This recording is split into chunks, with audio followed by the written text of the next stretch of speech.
ایک بار ایسا ہوا کہ ہم میاں بیوی میں چھوٹی سی بات پر لڑائی ہو گئی۔ گرمیوں کی رات تھی، ہم دونوں اپنی اپنی جگہ پر سو گئے۔ آدھی رات کو مجھے پیاس لگی، واٹر کولر پاس ہی میز پہ پڑا ہوا تھا، میں نے خود اٹھ کر پانی پیا۔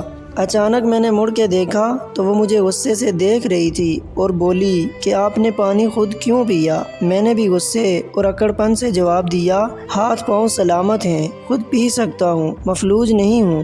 وہ قریب آ کر میرا گریبان پکڑ کر بولی کہ ایک بات غور سے سنو، لڑائی اپنی جگہ، لیکن میں اپنا حق اور خوشی نہیں چھیننے دوں گی۔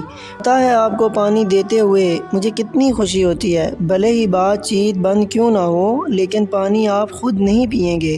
اس کی آنکھیں نم اور نازک ناک سرخ تھی، اسے گلے لگایا اور جھگڑا ختم کر دیا۔ اور اب 10 سال بعد جب رات کو 3 بجے پانی پینے کے لیے اٹھتا ہوں تو دیوار پہ لگی اس کی خوبصورت تصویر بھیگ جاتی ہے، یا شاید میں اسے بھیگی ہوئی آنکھوں سے دیکھتا ہوں اور یاد آتا ہے وہ کہتی تھی کہ محبت مر نہیں سکتی، اپنے قریب لوگوں کی زندگی میں ہی قدر